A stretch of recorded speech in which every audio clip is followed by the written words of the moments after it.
Great. Well, thank you everyone for coming. Good evening, and hopefully you're all settled, safe and warm in your house, or maybe driving in the car on your way home from work. My name is Jessica Smedley. I'm the Director of School Counseling for Hillsborough Township Public Schools.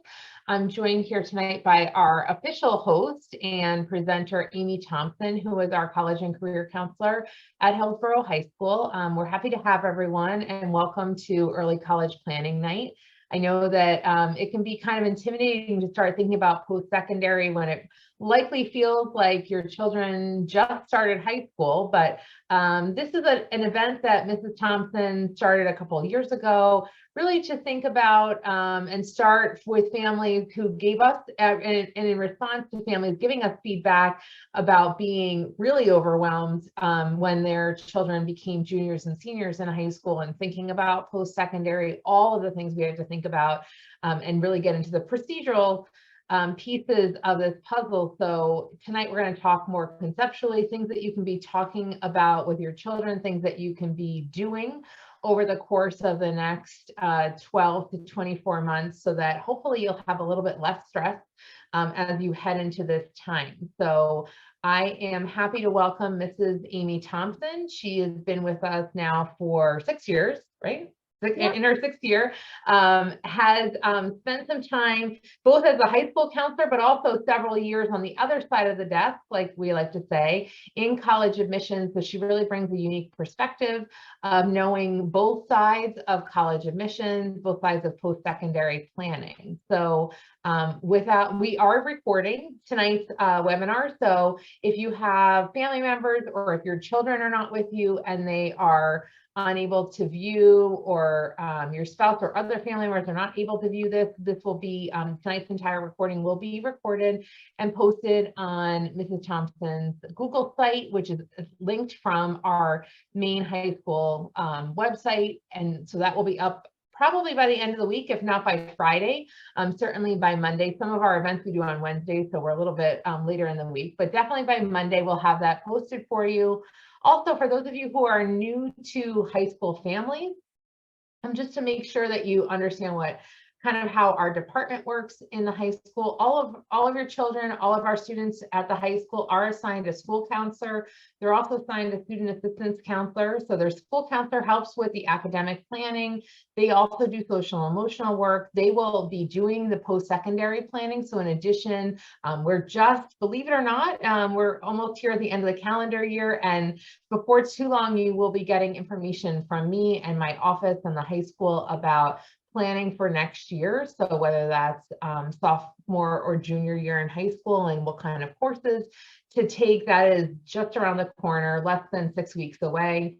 And your children's school counselor will be meeting with them in late February and early March to think about courses for next year, a testing schedule, so which standardized tests are needed to be taken, what kind of calendar that looks like, kind of customizing that for use. But in addition to having your child's own dedicated school counselor, plus their student assistance counselor who's there for a lot of social emotional wraparound care, we are lucky enough to have a dedicated college and career counselor, Mrs. Thompson, who will be leading us through this evening. And she's really a specialist in the area and works primarily with our juniors and seniors, but I'm going to let her talk more about kind of how she works with each grade level, and what you need to know about your timeline, creating a customized plan, and kind of what your next to-dos are. So without further ado, Mrs. Thompson, I will let you take it away.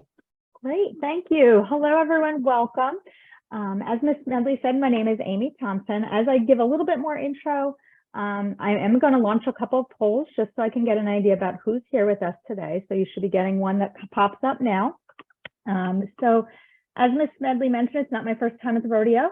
I've had the privilege of doing this work since 2004. So it's year 18, and I'm in the third this year. So I spent 6 years in college admission.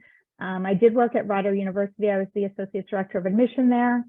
I did both domestic and international admission there. And then I hopped over to school counseling. I served for 6 years as a school counseling and school counselor in a regular high school. And now I'm in year 6 as a college and career counselor. In addition to my work at the high school, I am also a member of the Counselor Advisory Board for the University of Pittsburgh, and as of last week, also for the main campus of University of Illinois as well. So it is a great honor and privilege to be able to represent Hillsborough and really get my finger on the pulse of what's going on at schools around the country. So I can see we are about 2/3, 1/3 tonight. We've got about 2/3 of us are 9th grade parents and about 1/3 are 10th grade parents. That's great. That means a lot of those 10th grade parents joined us last year. And I just want to get a sense of whose first time this is as well. So as Ms. Smedley mentioned, you know, we are a very large high school here at Hillsborough. Just to give you a scope of just how big we are, there are 611 students in the 9th grade today. That is the biggest class here in the high school. There are 608 sophomores. So depending on who transfers in, they could overtake those freshmen in a week or two. And we're just under 2,400 total in the high school. We do have 10 school counselors, 3 student assistance counselors, and just one of me. What that means, though, is that, you know, my time is kind of limited. I've stretched across a lot of places. In addition to college and career counselor, I kind of wear a lot of hats. You'll see my name pop up all the time as PSAT coordinator, SAT coordinator, AP coordinator, all kinds of other things. I do try to dedicate my individual time really to seniors and second semester juniors, which I know, you know, sometimes freshmen and sophomore parents and students aren't always so happy about that, but believe me, you are thrilled about it when your child is a senior and they get a lot of individual time and attention, making sure that they get through that process. You know, for seniors, I am working with students of all academic levels and different kinds of future plans as well. For the 9th and 10th grade parents, my interaction is mostly on the larger levels. So that's running programs, videos, college fairs, doing group communications. You'll find that throughout high school, you're going to get communications from me every month or two with a lot of different opportunities, things that are going on, save the dates, things along those lines. And one more thing I wanted to pop on, I got lots of first-time parents, and I wanted to see what everybody's level of knowledge is. Sometimes people are a little bit surprised. I know we have a lot of families here in Hillsborough who either this is their, you know, they did not go through the process as an adult for themselves. Perhaps they attended school in another country and you're feeling really, really green. And I want you to get a sense of the fact of, like, truly look at the poll results. You are not the only one. Just to give an idea of what we're shaping up as right now, when I run this, you know, about half of you feel like you know some, and about half of you feel like you have no clue what you're doing. I will warn you in advance. There's a lot of information in tonight's program. It may at times feel overwhelming. That's kind of okay. It's not my intention, but it's kind of okay. That is why we record this. That is why we come back to this information later on. You don't have to feel like you got to take notes. The presentation's already posted. So if you go online to the Hillsborough High School website, you go under Department School Counseling, you'll see my college and career counseling site right there. Bookmark that because that is a great resource for you all through high school, through your child's high school experience. There's tons of information. It's always a great place to go first when you're looking for some information. But once you're on that site, if you go to the presentations page, you're going to see that this presentation I'm about to give you is already there. So you can go ahead and access it. You can print it out later if you want. You could do what you want. So I am going to go ahead and get started by sharing my screen, and we will get going. Just a quick overview of what we're going to be covering tonight. We'll talk about what colleges are looking for, and then kind of breaking that down into some of the different sections, how to get started, how to kind of investigate some majors, and we're also going to talk about paying for college as well. You're going to find that I'm going to spend more time and less time on different screens because I do have a lot to get through. And I want to make sure that I give some time to some of the things later in the presentation, like paying for college. So what do colleges consider? They consider lots of different things. First and foremost, for colleges, it is really the information that a student has about their academic experience. That is always at schools going to be the biggest component of the admissions piece. So that is the grades that a student is getting in their courses, their grade point average, their course rigor, which is the level of courses that they're taking. And we're going to come back to those things in a minute. Standardized testing, and that, you notice I got some asterisks there, and that's because that situation is constantly changing. And what the situation is with standardized testing, meaning SATs and ACTs, for the class of 2023 may be different for the 2024s and the 2025s and the 2026s. So that's going to be a stay tuned as your child is going through high school. Schools are looking at what is a student doing outside of the classroom, what are they contributing to their community, and how does that relate to their interests? Is there evidence that this is something that a student is truly engaged in and passionate about? There's a component of the application that is about their writing, their college essay or essays in some cases, and letters of recommendation. So feedback from those who might know the student. And not all schools will use this, but many will.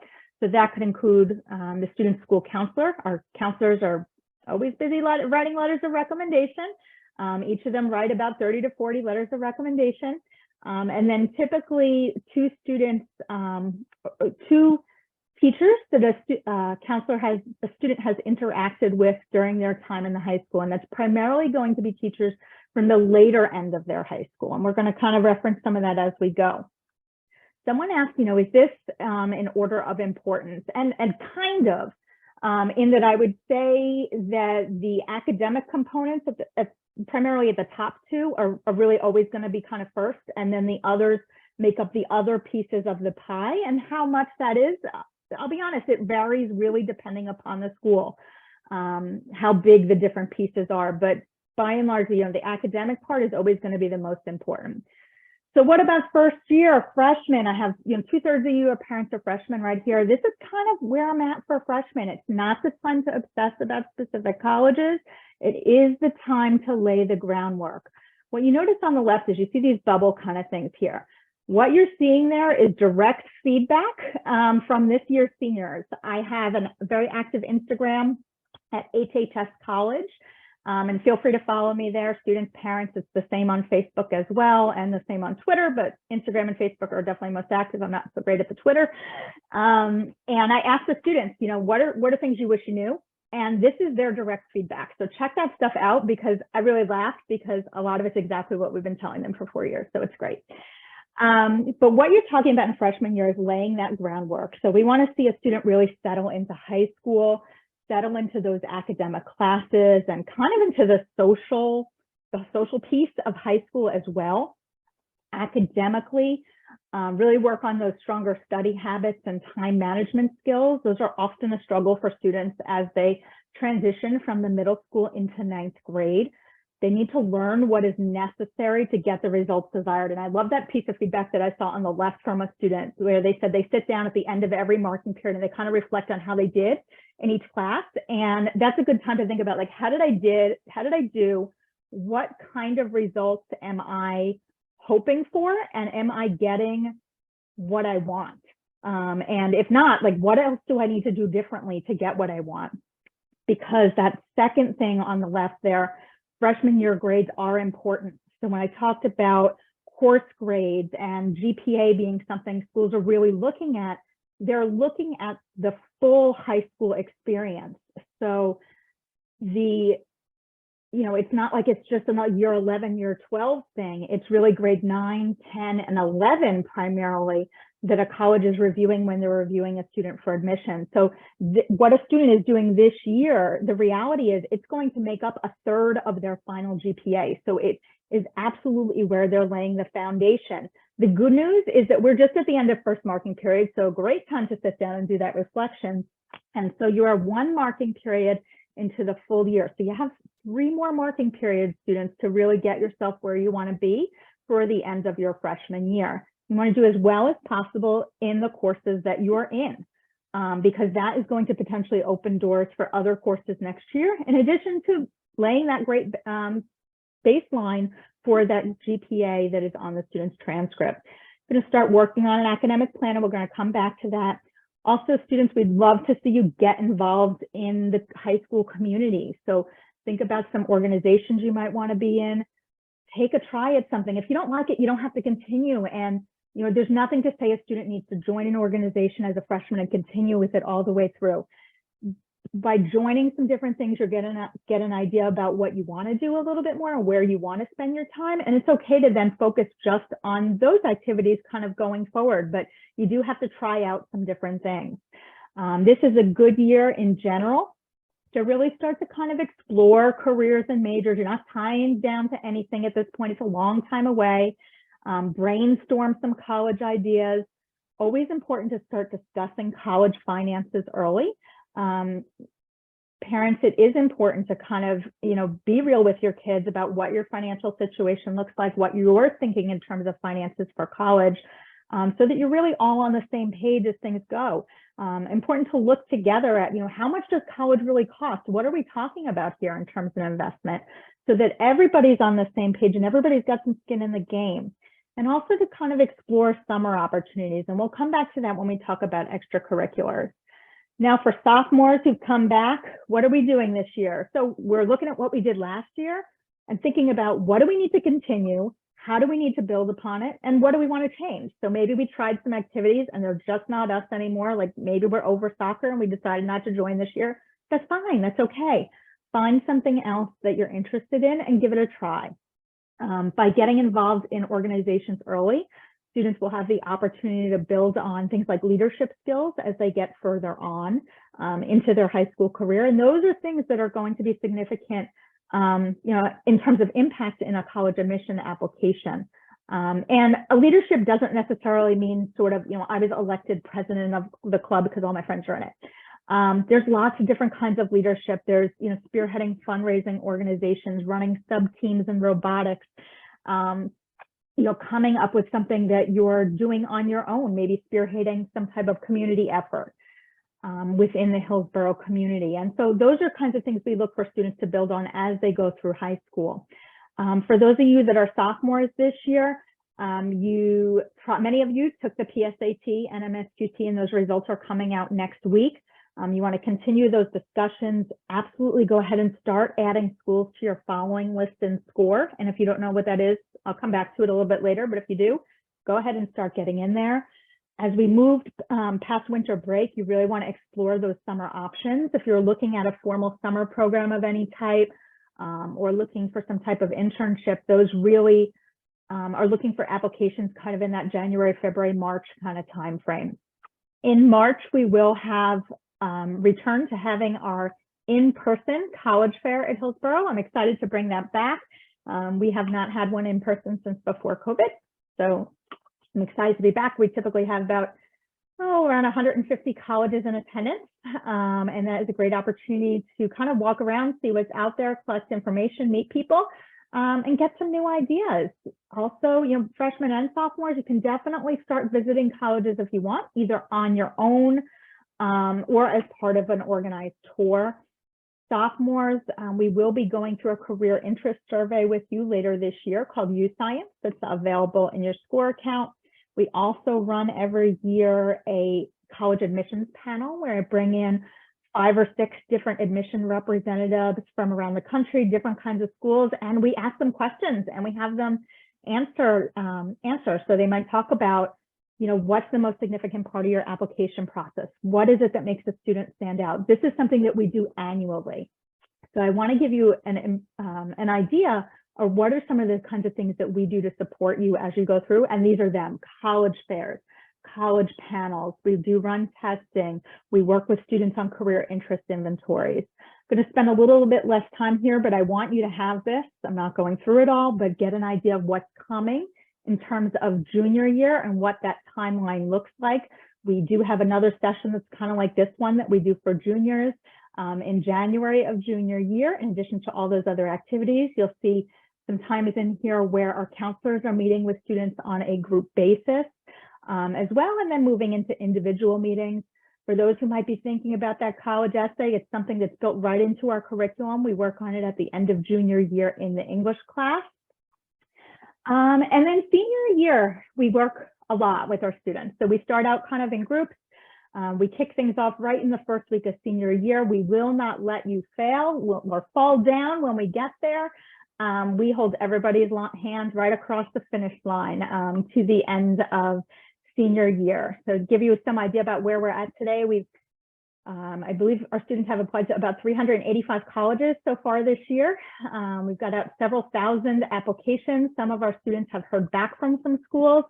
Some of our students have recently committed to some schools that they heard back from for early decision. Many more will be hearing back in the coming weeks. And then the final decision timeline for seniors is really the end of May 1st of the senior year. That is the time that students need to make the decision about where they're going to be attending. So that's kind of what things look like going ahead. I just realized the other thing I don't have on here, we do have financial aid nights every year that are offered by, I've been doing them with Kristen Isaacson, who is an Associate Director of Financial Aid at Monmouth. She's fantastic. If you go onto that presentation site, you're going to find that you are able to see the most recent financial aid night presentations, including the video recording, if that's something you want to do. So switching gears, I said we'd talk more in detail about academics, and for some of you, this is going to be things you know, but when I look back at my notes from last year, I found this is the section we had the most questions about. So I wanted to kind of lay the groundwork so you know what we're talking about. So Hillsborough High School, we have 7 periods in a day and 2 semesters in a year. When students apply to college, they see a transcript, and I'm going to show you what that looks like. Students right now, you really don't have anything on your transcript. If you're a freshman, sophomore, if you do have something on your transcript, and if you want to see it, log into Genesis, go into that parent portal and click on the transcript tab. You'll see your transcript right there. That's the unofficial transcript. There are no secrets. That's what it looks like. That's what goes to colleges. Here in Hillsborough, we are on a 100-point grading scale. So we do not offer a 4.0 GPA here at Hillsborough. So when you look at that transcript and when you look at those grades that you just saw on that report card, those things get averaged into a GPA that is on a 100-point scale. The transcript is going to have a weighted and unweighted GPA. So an unweighted GPA is really an average of the grades, that's exactly the grades that you see on the student's transcript. And that's according to how many credits the class is. So something that is a 5-credit class in history counts more in the GPA than a 2.5-credit class in entrepreneurship, for example.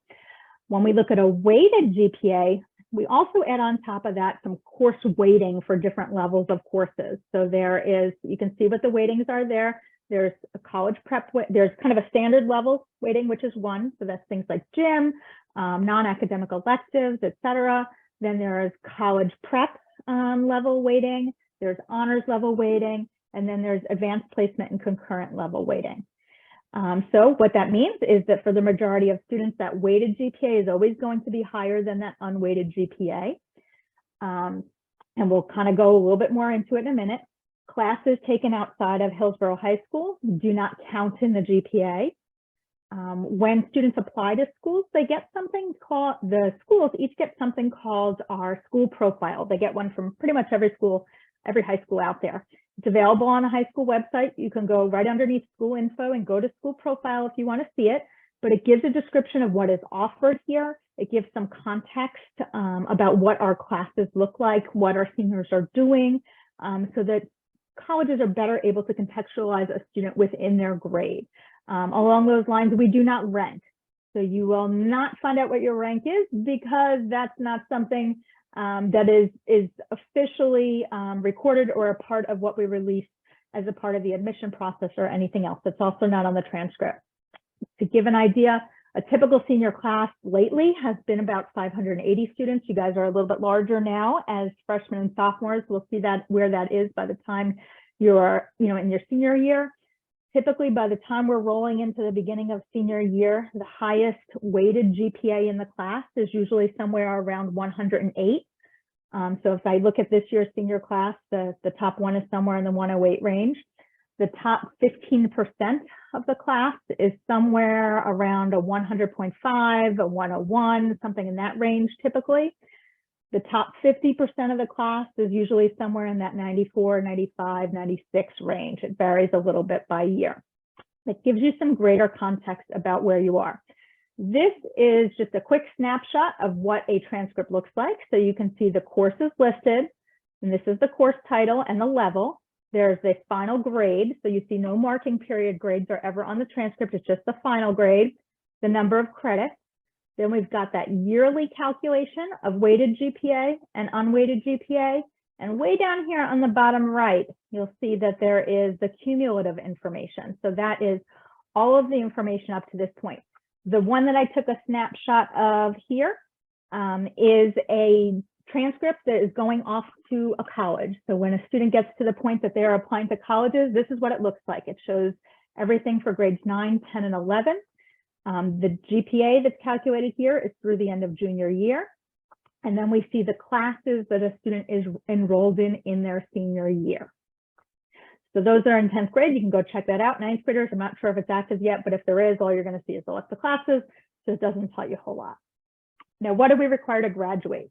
4 years of English, 4 years of health and PE, 3 years of math, 3 years of history, including world history, and 2 years of United States history, 3 years of science that needs to include biology, at least 1 year of world language. Really, we're talking a minimum of 2 years if a student is planning to attend a 4-year college, 1 year or 5 total credits of vocational electives, 1 year or 5 total credits of visual and performing arts electives, and 2.5 credits or 1 semester of financial literacy. So these things all together take up 20.5 class periods out of 28 over 4 years. So what we're talking about is really you got 7.5 more to play with beyond what you actually need to graduate. So this is kind of what a typical schedule looks like for a student in grades 9, 10, and 11. For students who are planning to go on to 4-year college, it's definitely recommended that you continue in as many of your academic core subjects as possible throughout the 4 years. So I mentioned, only 3 years of math are required. Does that mean that you should drop math after junior year? In most cases, no. I strongly encourage students to take some type of math in their senior year because they're going to have to take some type, one, for college admission, but two, they're going to have to take some type of math in college. And when students take a year off, that does not do them any favors when it's time to take placement testing and place into that first year of coursework in college. Some students might choose to discontinue certain subjects in their senior year. And when students work with their counselors, you'll do that with your potential college major in mind, and also the types of schools that you're hoping to apply to, because we want to make sure that you're not closing any doors in making your selections. And at the end of the day, it's always going to be up to a student, parents, okay, we're going to stop taking world language. We're not going to force you to take it after 1 year. We're going to advise you it's a good idea to take a second year. And, depending on where you want to go, might be a good idea to take a third and fourth. But if you decide to drop it, that's okay. And that's a decision that you can make. So this is kind of what, grades 9, 10, and 11 tend to look like. And when we get to year 12 is when we start to see a lot of choices, finally. So students in 12th grade, most of them really just need English and PE to graduate. But these are some of the other things that we're recommending that students take in that 4th year. There's lots of room for academic choices. When students are deciding what courses should I take, first thing to think about, I mentioned the term course rigor. And what that means is really the level of course that a student has chosen to take at the level at which they've chosen to challenge themselves. Here in Hillsborough, we offer college prep level classes. We offer honors level classes in some subjects. We offer advanced placement level courses in some subjects. Advanced placement AP courses, those choices are primarily available to juniors and seniors. So there are a couple of things that some sophomores might be able to take that are AP courses. An AP course is truly a college level course. There is an optional exam that is at the end of it that the student needs to pay for. You take it through the College Board, but you take it here at Hillsborough. And some colleges many colleges will offer credit based upon your results of that. But it's important to understand that coursework, the expectations there are of a college level student. And that's why those things are available primarily to students that are juniors and seniors who have that additional developmental and level of maturity necessary to be successful in that coursework. So how do students get into more advanced levels of classes? Well, what it's based upon? It's based upon how you're doing in the class that you're in. So students who are doing very well in the course that they are in, perhaps at the college prep level, may find that their teacher recommends for them a higher level of the course next year. Perhaps you're doing great in world history CP, you're pulling a 95 in there, you are knocking it out of the park on a daily basis, participating in class all of the time. So it's not just about grades, but also that engagement in the subject area and what's going on in the room. You might find that teacher recommends you for US1 honors next year. You don't have to take it. You can choose to move up. You can choose to stay put where you're at. Similarly, if a student is in world history honors, they're not doing well. Maybe they pull, they work hard for the year. They kind of, get back up to level and they're maybe pulling C kind of work. They might find that they'll probably find they're not recommended to continue in the honors level for the next year. So those recommendations can also be to move down a level where a student can meet with some more success. The timeline that happens is generally kind of that January, early February timeframe. Following that, your course recommendations are released to students and parents. That's where you make those selection choices in kind of that February, March kind of time frame, and where we make our course priority choices for next year. What are colleges looking at? They want to see the highest level of rigor where a student can meet with success. And what that means is, primarily A's and B's in the courses that they are in. Or what we're generally looking for. And, the common question for the 18 years that I've been doing this is like, what would you rather see? Would you rather see an A in a college prep class or a B in an honors class? And I would say most schools are still going to tell you that, a B is success. So they would like to see you challenging yourself in that honors level class if it's a subject that you're interested in and some work that you can reasonably do in balancing your courses. However, when we're talking about the most selective schools, I will tell you what they would really rather see is an A in an AP class. So there are some schools out there that really is the expectation, that a student is taking the highest level of all subjects and they're getting all A's in those courses. Is that the vast majority of schools? Absolutely not. But I do want you to know that that is the reality for some places. In terms of college credit opportunities, I mentioned AP courses. There's also concurrent enrollment courses, which can also be called by some schools as dual enrollment courses.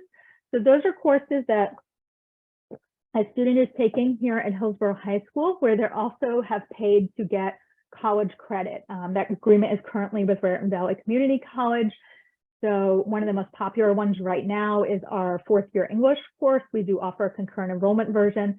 So a student pays, I think it's like $440 total, and they can get 6 course credits transcripted on a Raritan Valley College transcript. You'll notice that I did say earlier that gets the same weighting as an AP course.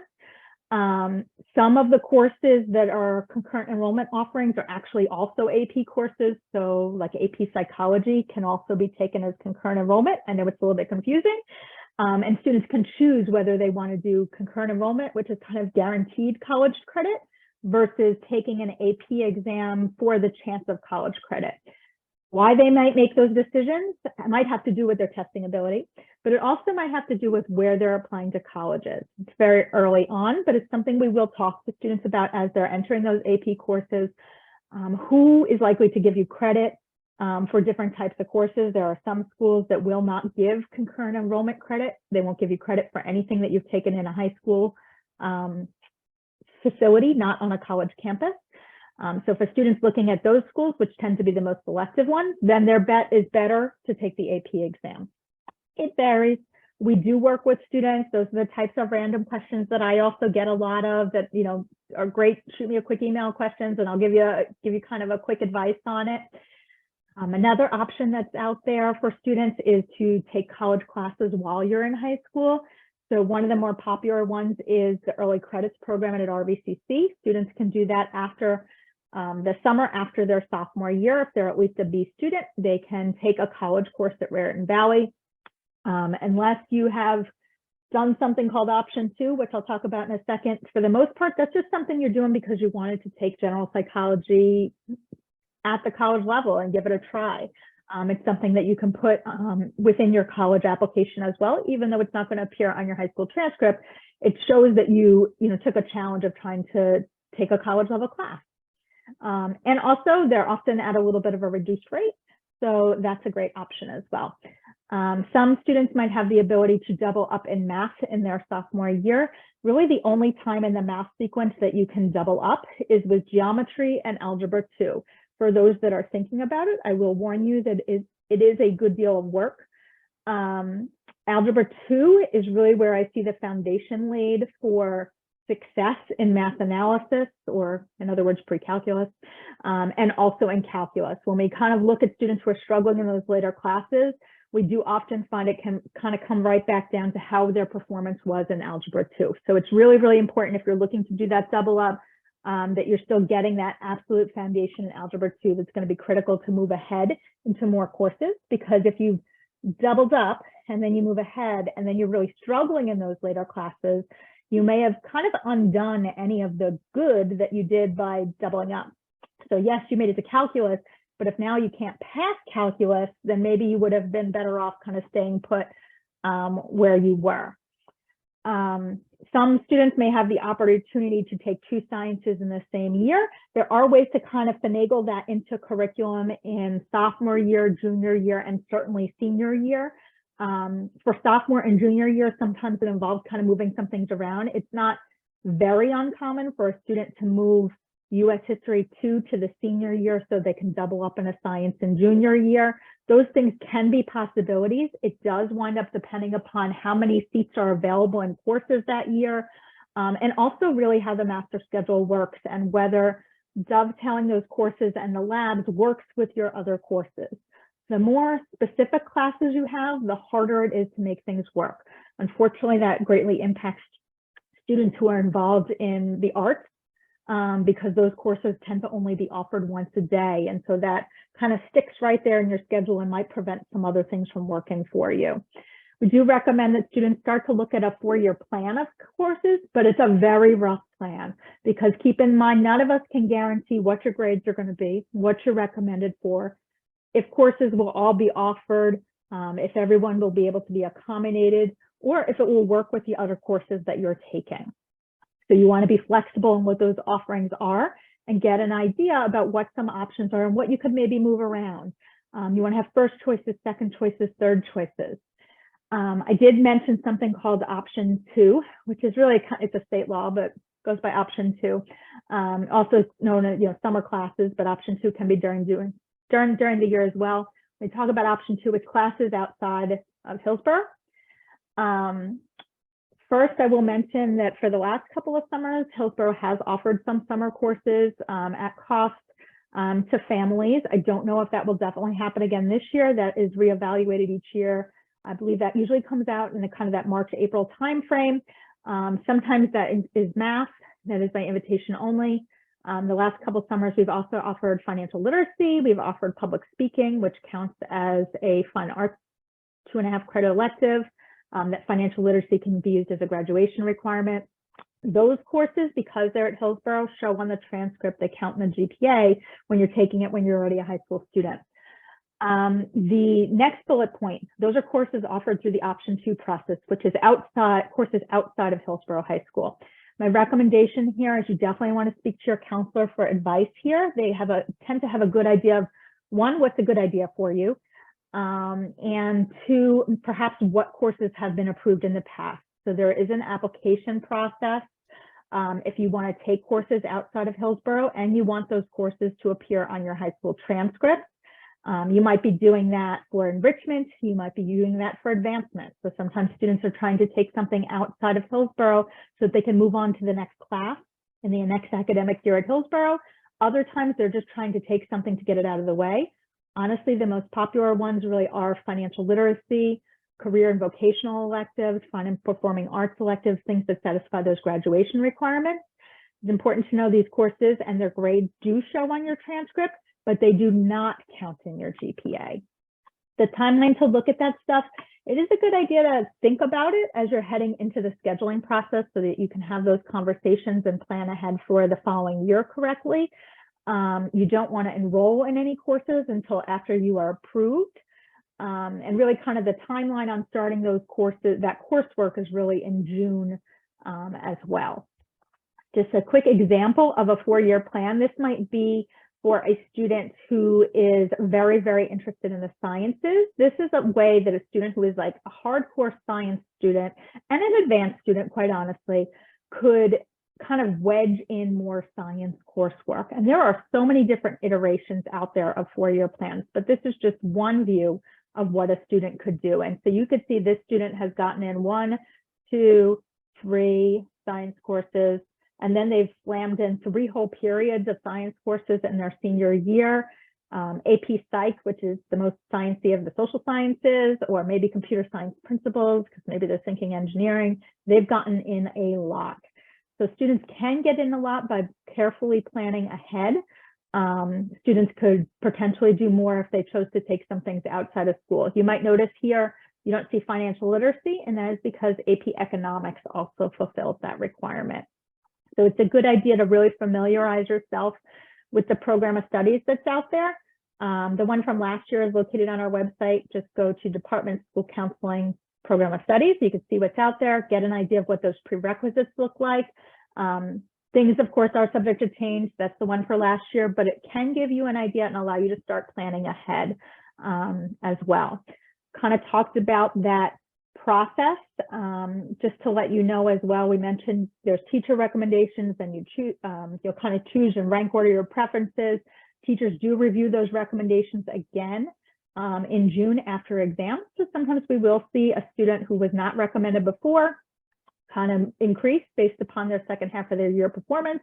Conversely, sometimes we have seen students who are recommended at mid-year that are no longer recommended at the end of the year. So that is always subject to change. Now, moving on beyond kind of the academics, another big part of a student's high school experience are extracurricular activities, the things that they're doing outside the classroom. So that could include things that they're doing in school, clubs that are in school, clubs that are out of school. Could include work, so paid work, unpaid work, internships. They could be doing research during their high school experience, both in the classroom, perhaps in a club or organization, or perhaps outside of school over the summer, or something else that they've found on their own. Students could be doing things like Scouts and 4-H, perhaps involvement in a religious organization, involvement in things like dance school. They might continue sports that they've been doing outside of school. So we have some gymnasts and swimmers that don't participate in school sports, but they, are very serious athletes outside of school. Caring for siblings, parents, relatives, home responsibilities, those also are really considered extracurricular activities and things that schools want to know about on the college application. It is very important that students really balance their academics and the extracurriculars. I don't know where it is, it might be further on. One of the students commented, I actually kind of wish I backed off on my extracurriculars. I feel like I went all in on extracurriculars and maybe at the expense of my grades somewhat. And I wish that I joined less, but focused on the quality of the ones that I was doing so that I could have had more time to dedicate to my academics. So it really and truly is a delicate balance. One, on the academic side in those course levels and finding the right balance where you can be successful in your classes. And then also sharing with that the other stuff that's happening outside of the classroom. It's definitely key for students to figure out what they want and continue in those organizations. So they're looking for quality over quantity. There are 10 spots on a college application for a student to indicate what they've participated in throughout their experience. And I will tell you, most of them don't have any difficulty filling 8 to 10 spots on there. Many have to eliminate other things. But the thing that's notable isn't just filling the spots, but what you're saying about what you've done in those organizations. So schools are really looking for evidence of passion and commitment. They're looking for perhaps the relationship to what your students' career goals are, how long they've been participating in this activity, how deeply they've gone in this particular activity, what they've done. Is there evidence that they've done something beyond just going to a once-a-month meeting? How have they left an impact on the organization or on the school or on whatever community that organization impacts? How have they thought outside themselves? So really looking at service and volunteer work and their role within that organization. And it's not to say that every student needs to have some minimum number of community service hours, because that's not the case at all. That's, really, there's not boxes to tick in the admission process. But through the organizations that a student is in, how are they looking to work with those around them and be part of a group? What type of leadership experience have they developed?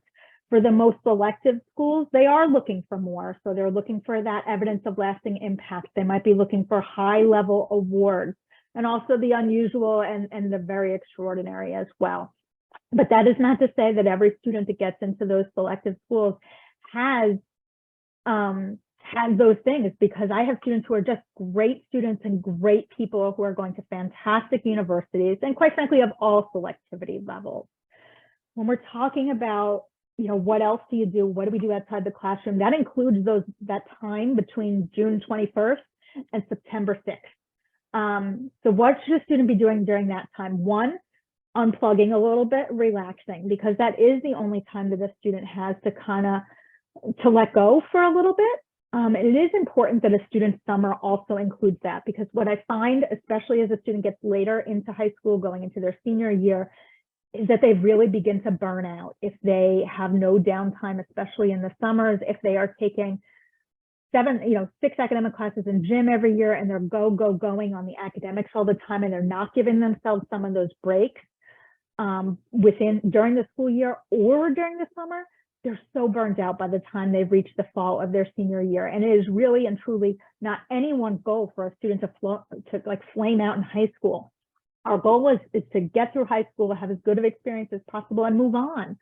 And so it's important that students are balancing and learning how to do that, now at this age of being a teenager, because that's a continued lifelong struggle. I think those of us that are adults, who are on here, all know that is something we struggle with as adults. And so let's start forming those skills now of balancing, knowing when to say no, when something is too much.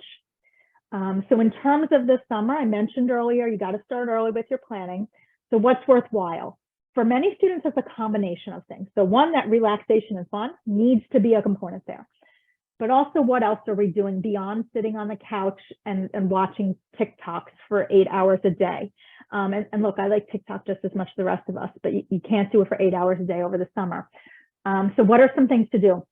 Could be work, paid or unpaid. And sometimes, students or families are concerned, like, well, that doesn't look good. I need to be doing something academic. Work looks great. It shows a lot about responsibility, time management, interacting with adults without our face and a phone. Those are super important life skills that someone is getting out of work, and also things like caring for siblings and other things like that. Those are the types of life skills that are evident really to an admission representative when they're reading about those things on an application. It could include coursework. We might be taking some option 2 classes, trying to knock out that financial literacy class. That's okay. It might be a student who is taking something at the college level. You might be engaged in some type of formal summer program, and I'll talk about those in a minute, which may or may not give college credit. Research. So some students, especially within the sciences, might be looking for research opportunities over the summer. That is something that students can do. I will tell you, though, that those types of things, research, internships, shadowing, the volunteer experiences, sometimes I have students come and say, can you help me get them? And they're taking them a little bit aback when I say the answer is really no, because those things are really about maturity. And the big first step in maturity is learning how to research it, figuring out where things are, and advocating for yourself to find those opportunities. And that is part of being mature enough to have those opportunities, is that you've gone out to find them. And you've been persistent to be able to do those opportunities. I do have some listings out there for some things like volunteer experiences, but not so much for internship and research. That does fall upon the student to find those opportunities. Going into kind of summer programs, you will probably find, especially sophomores, once you've taken the PSAT, that you might start to get some mail about, 1, from colleges, but 2, also from summer programs. The most notable ones that people ask me about are the things that generally have a shiny gold seal on them, and they say something like national leadership. The word national is usually in there. And families ask me, like, are they worth it or are they scam? I'll say they're not a scam. They truly exist. They are expensive. I have had students do some of them. They do tend to have a good experience, but I will say that most of them imply they're highly selective, but are not actually so highly selective.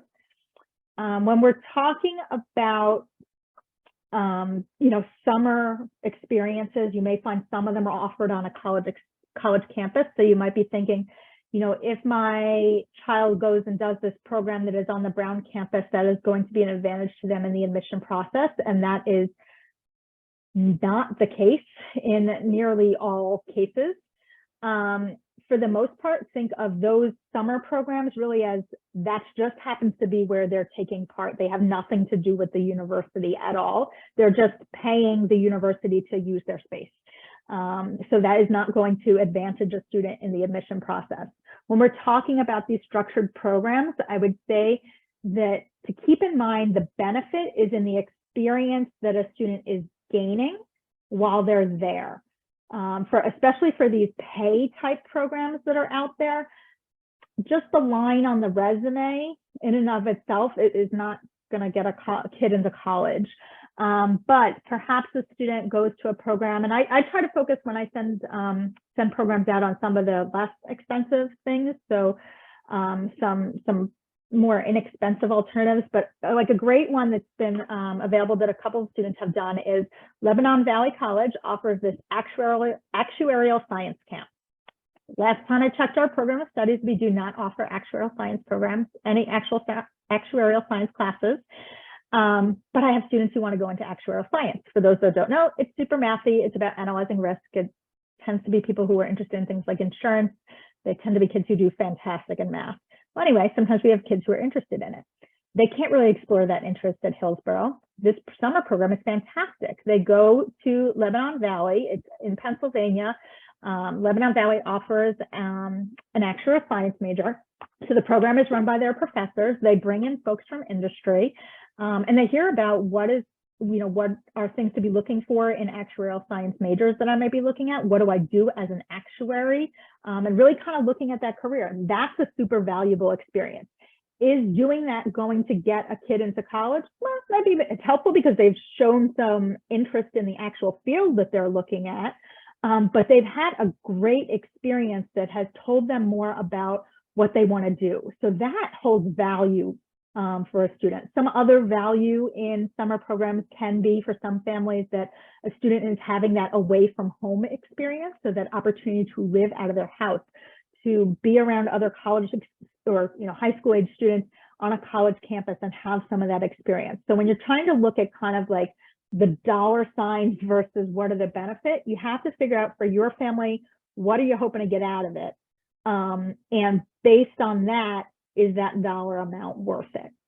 So some other types of things, they can spark an interest in a particular topic and might provide some direction for what a student wants to do as they perhaps head into their junior or senior year, maybe a class that they want to take that they hadn't really thought about before, or an extracurricular, something else they want to involve themselves in more. So that's also a great purpose. If you look on my website, you will find I do have a massive list of summer programs that are out there. It's definitely not exhaustive. The one that's there now is from last summer. It's a little bit early for most summer programs.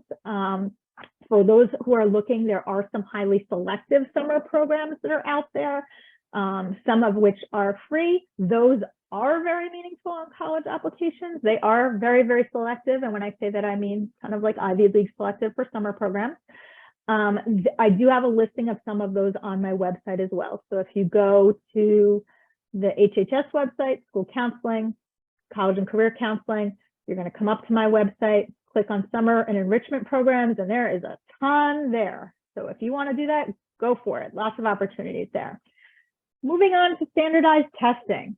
So I mentioned before, that this is a changing scenario. What we do have right now is we've got the PSAT. So some of our sophomores took that. The first opportunity for students who take the PSAT in Hillsborough is in the fall of their sophomore year. This year's students took the paper exam. The students who are sophomores and juniors. Students, those results will be out on Monday. You'll probably get an email from me over the weekend letting you know what to expect in terms of checking those scores. When we talk about the PSAT, it is on a different scale than the SAT, but it is allegedly kind of aligned up and down. So if a student receives we'll pick an 1100 on their PSAT, the idea is that if they had taken the SAT at that same point, they would have also scored about an 1100. So that we know the current scoring scale for the SAT is out of 1600. So for those who at one point we were on 2400, we're back to 1600 again. The PSAT NMSQT, which is what we offer, is out of 1520. And so there's a different maximum score. We do not offer the PSAT 8-9 or the PSAT 10 at Hillsborough. So there's this one right here and this one. The NMSQT part is the National Merit Scholarship Qualifying Test. That is only for students who take the PSAT in their junior year. That is the qualifying year for National Merit. Typically, students who move ahead in that National Merit process have something like a 1490, 1500, 1510, 1520 or so. On the NMSQT, the individual score breakdown does make it depend whether or not they kind of move ahead. That cutoff score varies by year as well. So what we're finding at this point is that many of our students the bulk of our students take the PSAT as sophomores. As juniors, students who know that they're going to do very well and may be National Merit eligible, they retake it as juniors. And then some other students, perhaps who didn't take it as sophomores, they take it as juniors. So typically our breakdown for a PSAT is about 2/3 sophomores and about 1/3 juniors. Now, freshmen, what's important for you to know, and sophomores as well, is that next year's PSAT, the one in the fall of 2023, is going to be a digital test. So it will be taken on your computer. For those of you who are freshmen, your entire test taking experience on PSAT and SAT will be digital.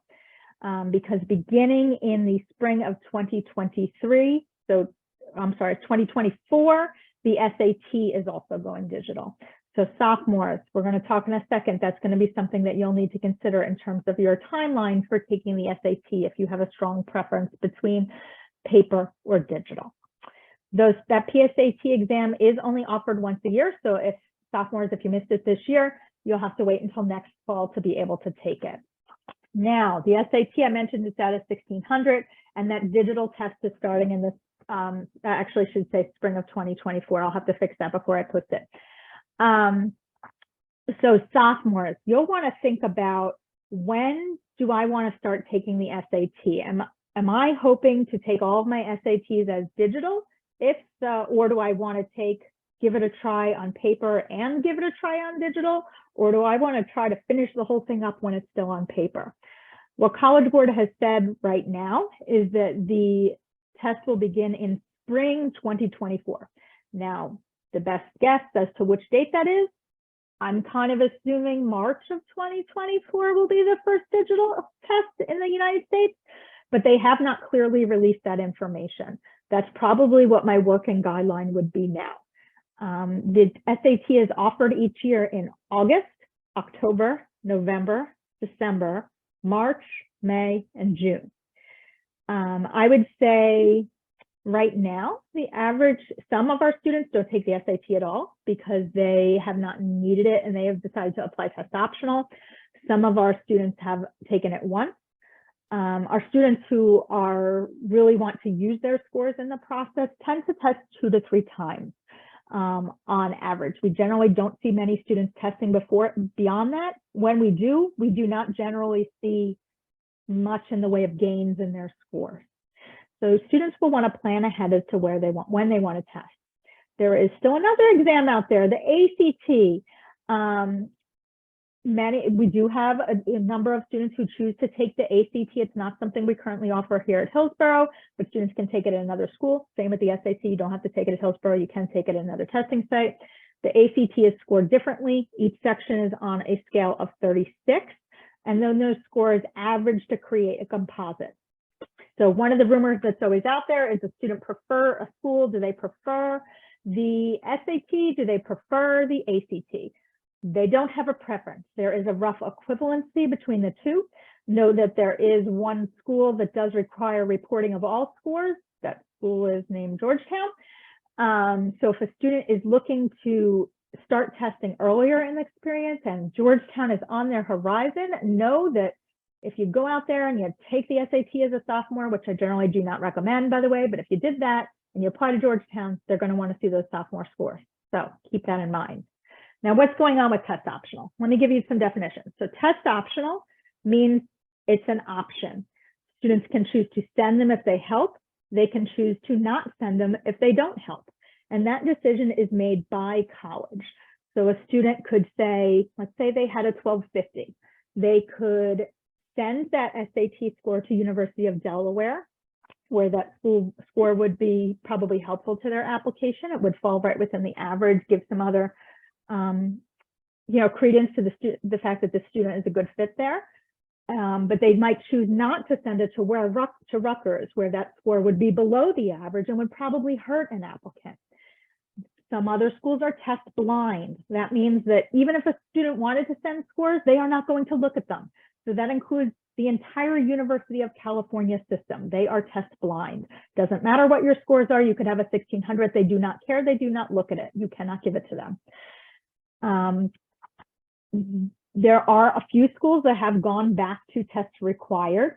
So the University of Florida system it's never gone away down there. So all of the public schools in Florida, students have to submit scores to apply to. Georgia Tech and University of Georgia, students already have to apply the scores there. MIT this year was test required, and University of Tennessee. And I think Georgetown was test required. Next year, I do know Purdue is adding back on. What will this situation look like by the 2025s and 26s? I don't really know. My inclination is that the vast majority of schools will remain test optional, probably permanently. And so when we look at the number of schools out there, we're going to see that probably stay test optional. Now, when to test? What's the right time? We recommend testing 1 to 3 times in a junior year. So some students choose to test in the August or in the fall. Others wait until the spring. What are some things to think about? What's the purpose in testing at that point in time? Where is the student in the math curriculum? So a student who is taking Algebra 2 as a junior, they really want to think about probably waiting until later in the junior year to test, because there is so much algebra content on the SAT. Has the student done any prep, or are they just going in blind? If you're just going in blind, I've got other ways for you to prep. Take the PSAT or take a practice test. If you're just trying to get a baseline, those are better ways to do that rather than coming in, paying the College Board $55 to come in and take the test. How do sports and extracurriculars impact what you're doing? Mrs. Thompson, can we pause? We can pause. Well, I appreciate everyone hanging in there. And Mrs. Thompson's so smart. But I'll tell you, I've been doing this I'm in my 21st year, and even I'm having a little bit of trouble like keeping up. Like your speed is amazing. Amazing. We're gonna let Mrs. Thompson take a sip of water. Thank you. And we've been answering questions along the way here in the chat, but I do feel like somebody asked one that I think is important for everyone to know, particularly for those families who are first-time parents to school, and in the context of what's been going on with admissions testing over the last few years and coming back from COVID, and maybe even changed in philosophy if you have older children who have gone through our school or other schools and gone through the admissions process. So our question is, what's the purpose of the PSAT, and do colleges take that into consideration for admission?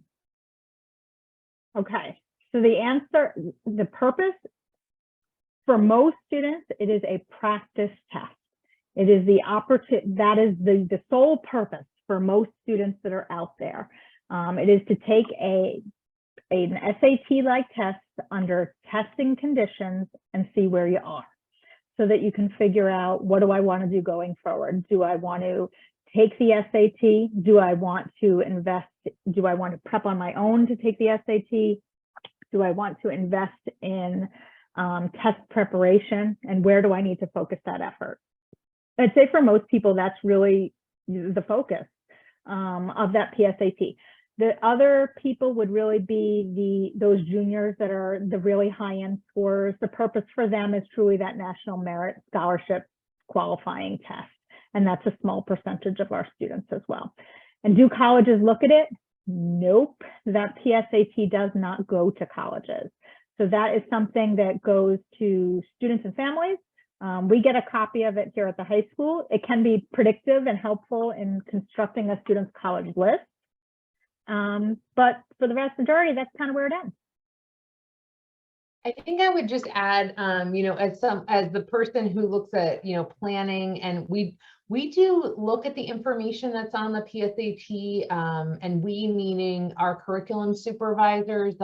There are some, not that any one factor predicts a student's success in AP courses, which Mrs. Thompson has talked about earlier here tonight, and college planning, but it is something that we can take a look at and glean information about potential success and really try to motivate students to take and enroll in AP courses and go into the AP coursework into their junior and senior year. So those of you who are freshman parents, I would consider taking it. The other thing, I'm a big anyone who knows me knows I'm a couponer. I'm one for saving. I like to save money. And I think that's really, and so I try, even from an equity, I'm also really into equity and savings and equalizing the playing field. And I think for freshman parents who are out there on the call tonight, the PSAT, you heard Mrs. Thompson say it is not a reportable score to the colleges, so it's very low risk. It's a great opportunity for students to get practice.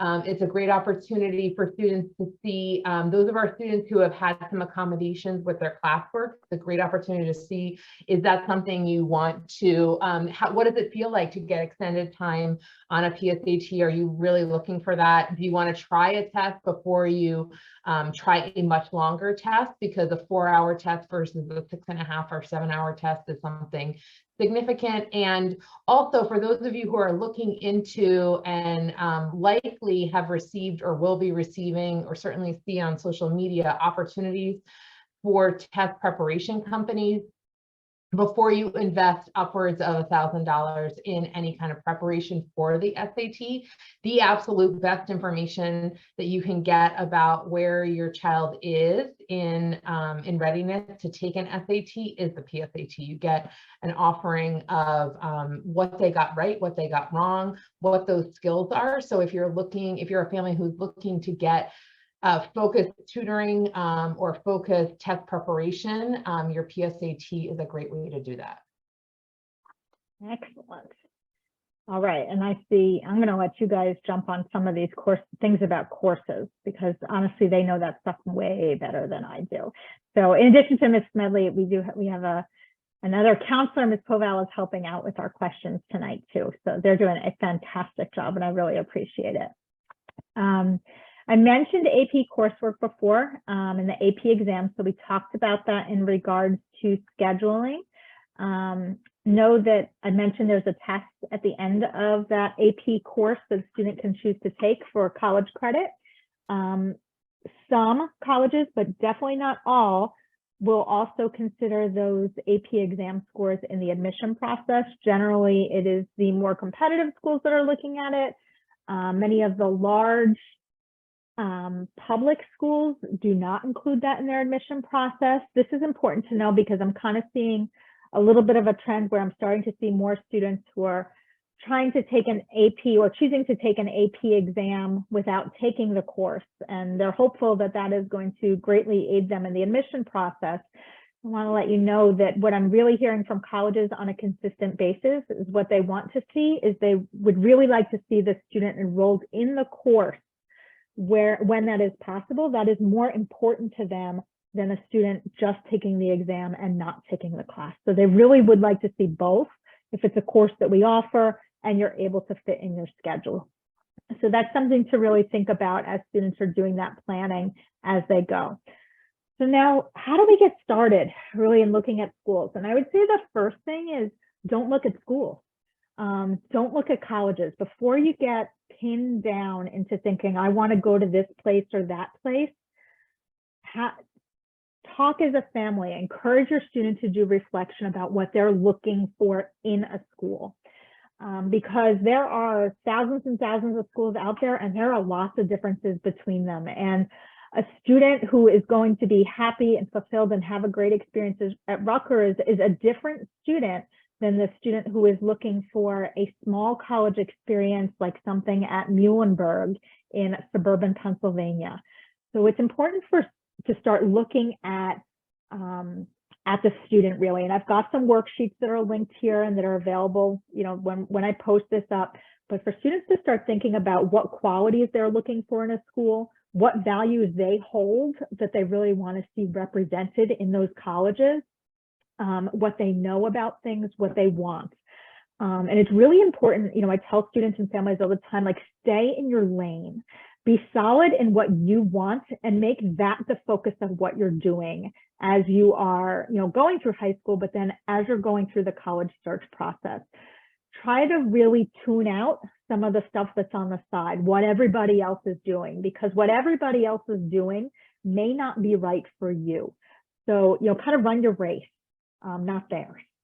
And when I talk about what's the right fit in terms of a school, I kind of look at this pie, and you'll see this for me a couple of times as you go through high school. There's the academic component, the financial, and the social environment. And I feel like for everybody, all three of those pieces are there in terms of what they're looking for in a school, but they're not always equally sized. So for some families, the financial piece is one of the largest pieces. For others, that's a smaller component. It really depends. But when we start to look at what makes a school a good fit for a student academically, it needs to be a place that offers a major that you're looking for. It needs to be a match to your academic profile in terms of admissibility. So be looking for students like you. You want to know what opportunities they have on that campus in terms of research and internships, what other kinds of special programs they have. Perhaps what kinds of disability support services are available on that campus. How rigorous is it academically? Is it a place that is competitive or collaborative? Those are all important components of that academic fit. Then we talk about social environment. The easiest ones for students to tick off are probably the top 5. Those are like the first things that students mention to me when I say to them, like, what are we looking for? Either I want to be far from home, or I want to be like 2 to 3 hours, or I want to commute. I need to be a plane ride away. Everybody's a little bit different. I'm looking for a school in a city. I can't see myself in a city. I want the suburbs. I need to be near stuff. That's like the general answer. Those things are important to me. I can't be in the middle of nowhere. Typically, as we get until January and February, I get a lot of, I want to go somewhere warm.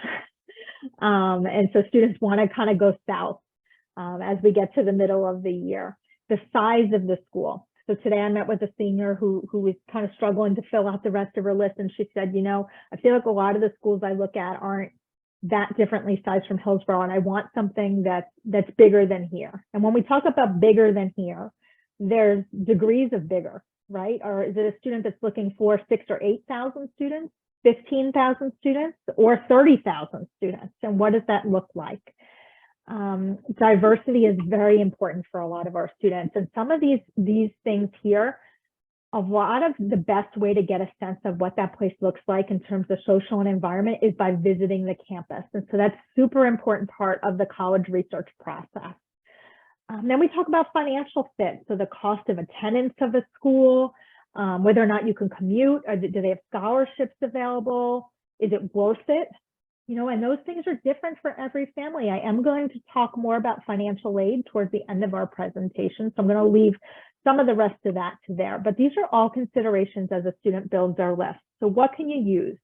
So we have a service called SCOIR, SCOIR, that we work with, that is part of really what we rely on for students to do the college search, but also to be supported through the college application process. It's how we send out our transcripts and everything to colleges.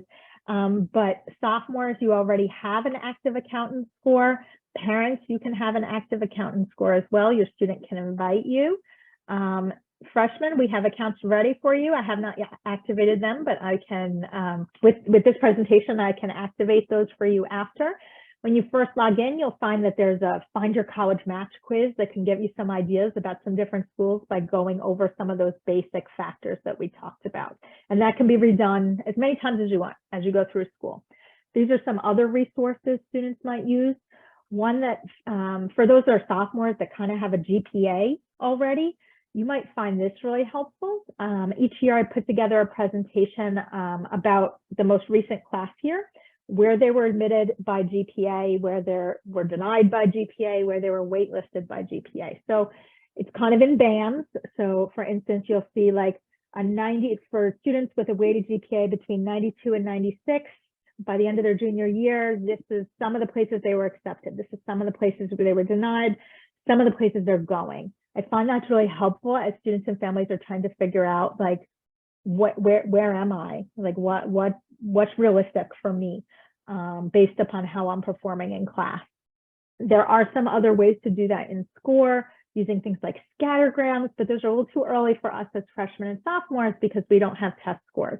But if you're in SCORE, you'll see each school has a profile and you'll get information about their academic and admission criteria there too.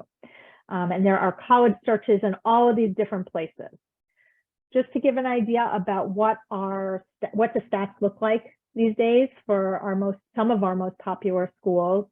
This is what we're looking at. So first thing I want to mention is keep in mind, this is students' GPAs really at the end of that junior year. So this is kind of the average weighted GPA of admitted Hillsborough students to these particular schools. So there's all different numbers here. And keep in mind that this is an average. So we'll start at the high end. Georgia Tech, 105. I've said before that the highest GPA is like 108 and 105 is in the middle. We're talking the students that are admitted to Georgia Tech have very high GPAs. That's an average. But then when we talk more about like Drexel, and they're right around a 94. And so Drexel admits Hillsborough students with a 99 and 100. That's 5 points higher than that average. That means that they also admit Hillsborough students with weighted GPAs that are like an 89 and a 90. So keep in mind that these are averages and that our admitted students fall above and below these numbers. But the higher this number is, that gives you an idea about where that population kind of skews. This is an idea about a typical SAT range for students who are admitted to these different schools, about what percentage of students are accepted, how many students from Hillsborough applied there last year. So this information is pretty typical for us. I didn't see a whole lot of change from kind of the prior year when I started to look at things. You see some asterisks here. That's around some schools that do different things when they're looking at their admission rates. So for instance, TCNJ admits some students provisionally, and so they still count as an admit, but those students begin as a non-matriculated student and can't take a full class load as they start and aren't eligible for financial aid and things like that. Penn State, they've got a 50% accept rate and you're like, wow, look, that's way more competitive than Rutgers. And that has to do with how Penn State admits. So students really only have one shot to get admitted to Penn State main campus. You get one guess at a major and you get in or you don't. And most of our students want to go to main campus if they're looking at Penn State. At Rutgers, you kind of have multiple shots because you can apply to multiple schools and multiple majors. So you really have 3 shots at Rutgers. So many of our students, not all, but many will find that they can get in somewhere within Rutgers, New Brunswick. And so that admit rate is higher, but it may not necessarily be their first choice program. So why do I even mention this to you guys early on? Because it's important to know that stats don't always tell everything because they don't tell the context of what that number is. So it is important as you're looking at things to take things with a grain of salt, realize how things can be manipulated. Just kind of look at, if you're seeing big jumps in things, there might be something that's behind that. So I think one thing we hear a lot about is some schools that have gotten much more competitive and how that's happened. So schools like Northeastern, it's very popular for our Hillsborough students. They have a very, very low acceptance rate right now. They've done that by really driving up their number of applications through a number of marketing things. So schools have done different things to be able to manipulate numbers and also manipulate rankings as well. So it's just something important to consider if you're using some different types of things as part of your college search, particularly things like US News and World Report and other ranking services. I mentioned before, visiting, very important. As 9th and 10th graders, I remembered earlier tonight, a really good way to start. It's a website out there, but it's also on Amazon Prime for those of us that constantly feel a need to try to get a little bit more work out of our Amazon Prime account. It's called the College Tour, and they're on, I think, season 7. And so what they do is they have half-hour specials on different schools, and they're touring the campuses or highlighting some of the things that are, most notable about those schools. They have got interviews with current students, et cetera. Those are really great. And if you go online to the College Tour, and I've got the link here, you can see them on their website as well. So if you're not on Amazon Prime, you can see them there. They're about half an hour. What you'll start to notice is, they're very polished. It has like the world's perkiest tour guides, et cetera. But where I think they're really helpful is that you'll start to see there are differences between schools, and the things that they talk about, what they're telling you is not only the things that they want to highlight, but they're telling you who they are as an institution and what's important to them, what they value. And that is where I was talking in the beginning, before you think about colleges, think about who you are and what you're looking for. That's where you can start to do that matching up of things. All schools really also have virtual visit programs now. There's campus tours, open houses. It's absolutely appropriate to do those things whenever you and your child feel like you are ready to do so. It's definitely important and helpful in terms of determining fit. Another thing to think about is, doing that career exploration and major exploration. But the thing that's really key to know here is that it involves work on the part of the student. It means that a student needs to do some real work in thinking about themselves. There are some things out there, lots of different career surveys. We do one with sophomores later in the year called U-Science. It's work. Students need to do these different brain games. It comes back with great information, but students need to be persistent and kind of working all the way through the different assessments to get to that information. Some of these other ones that I've linked here are a little bit shorter for students who need some faster gratification.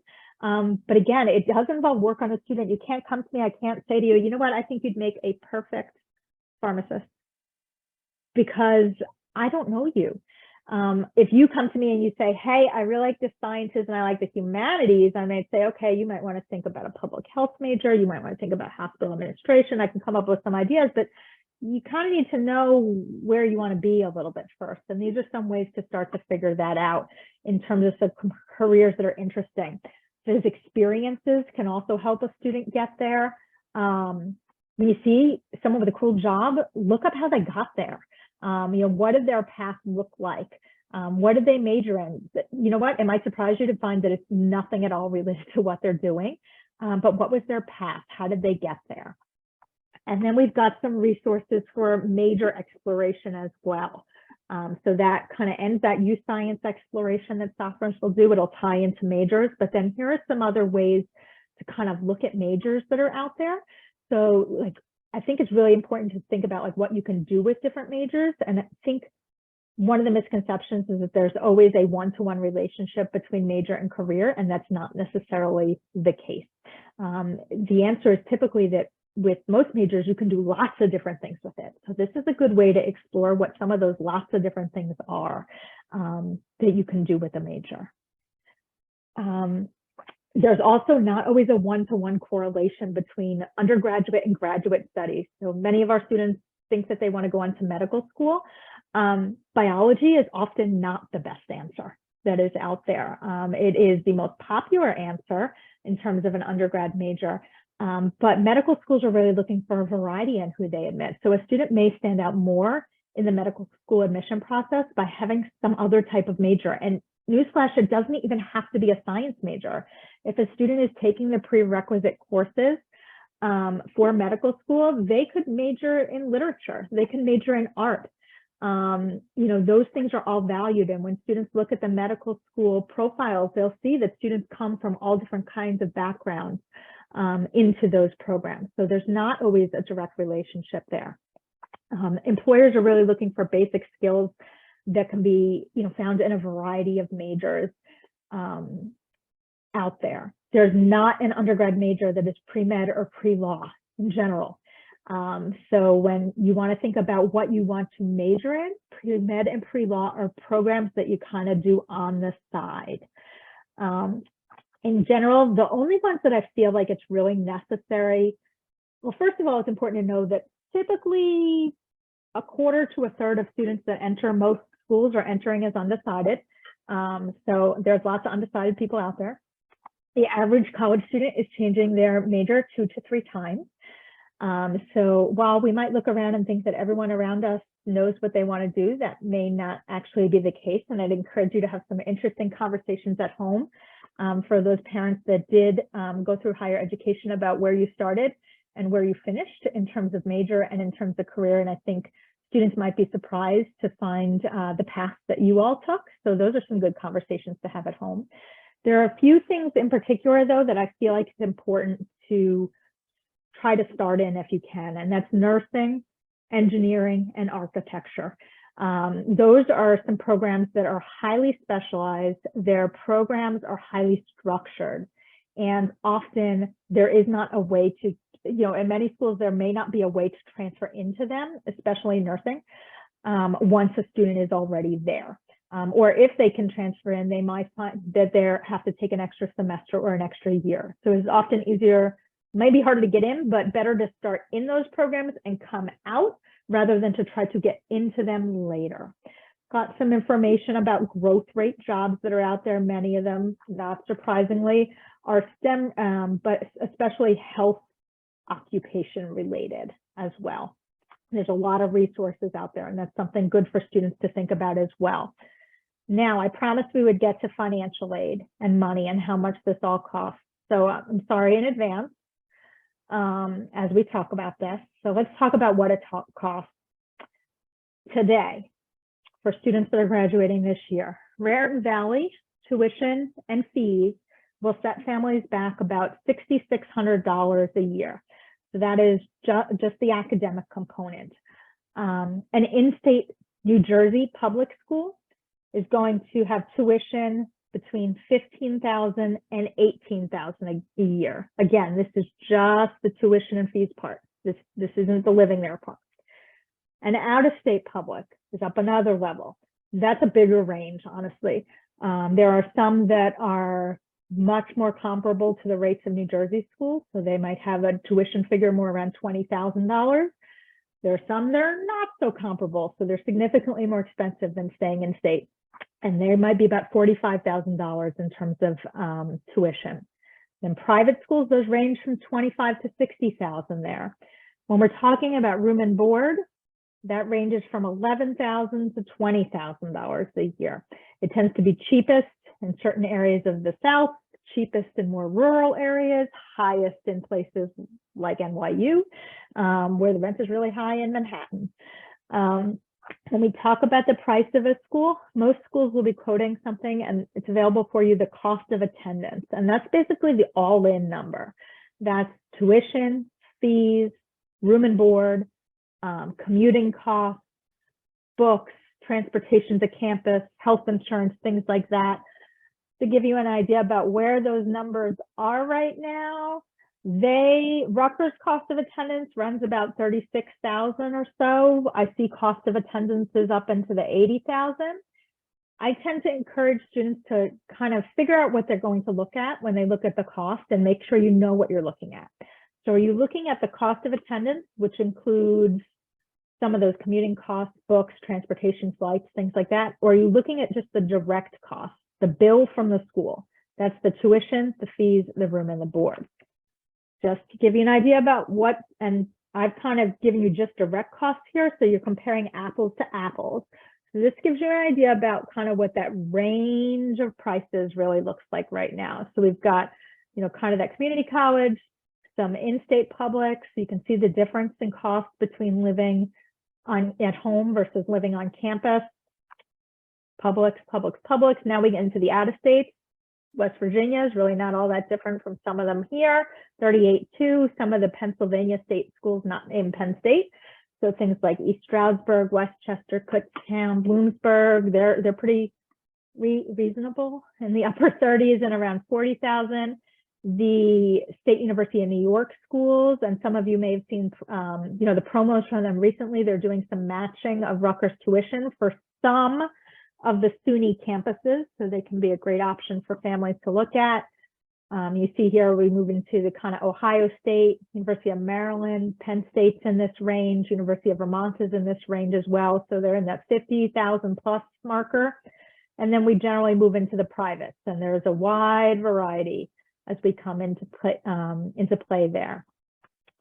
Now, what types of financial aid are available? So there's merit-based aid, which is based on what you've done and what your skills are and what you bring to the table. And then there's need-based aid, which is based on what you have and what the federal government and the schools think you need.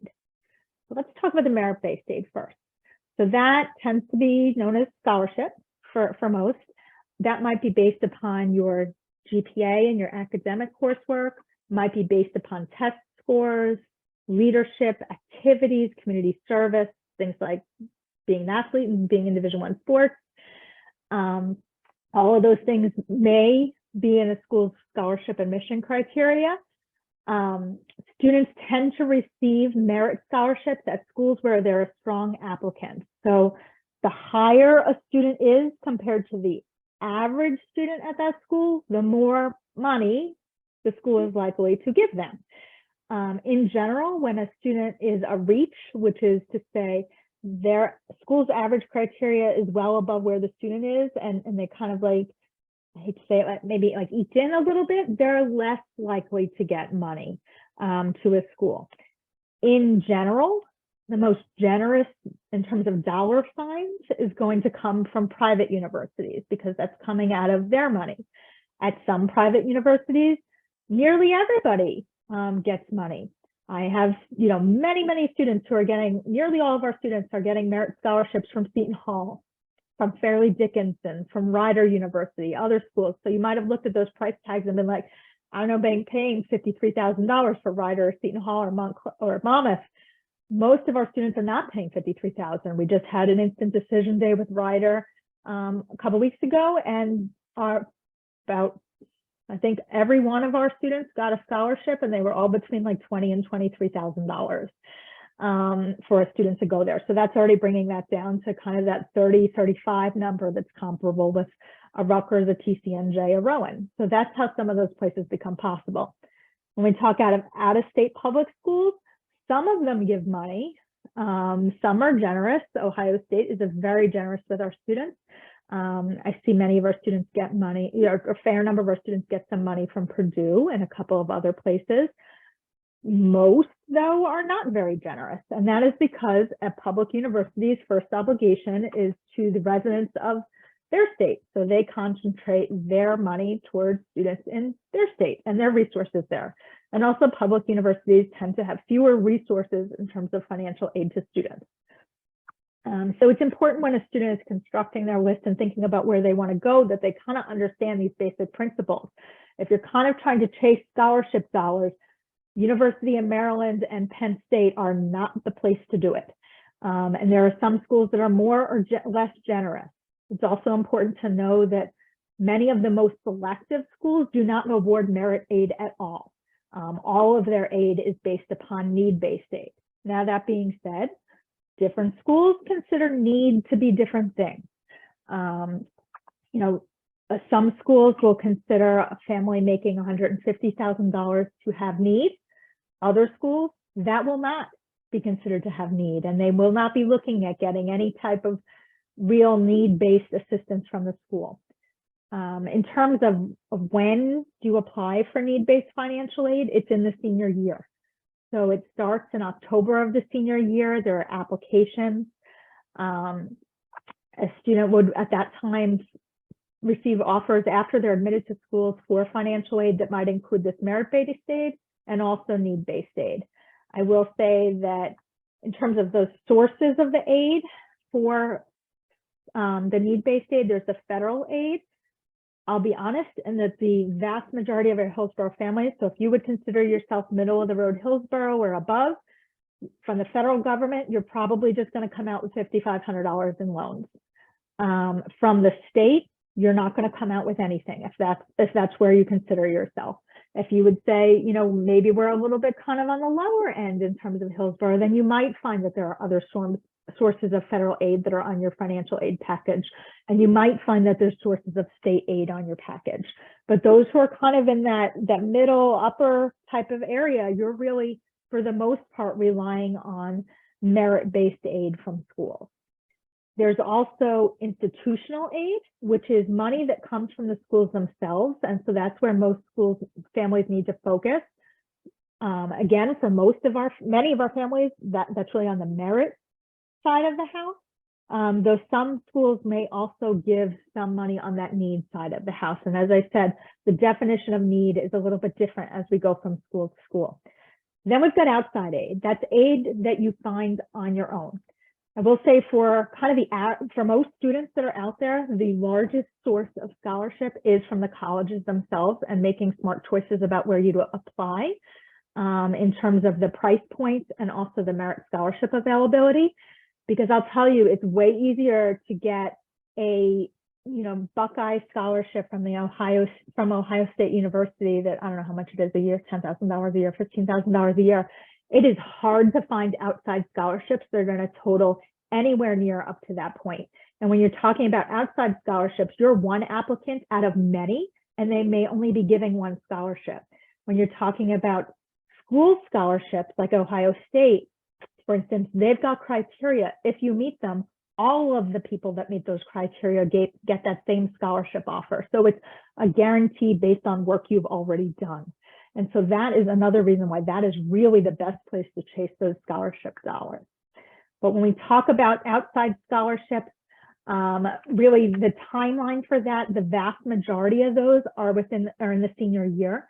Most of the opportunities for freshmen through juniors, there's a couple of large scale scholarship opportunities that are highly, highly, highly selective. Those are out there.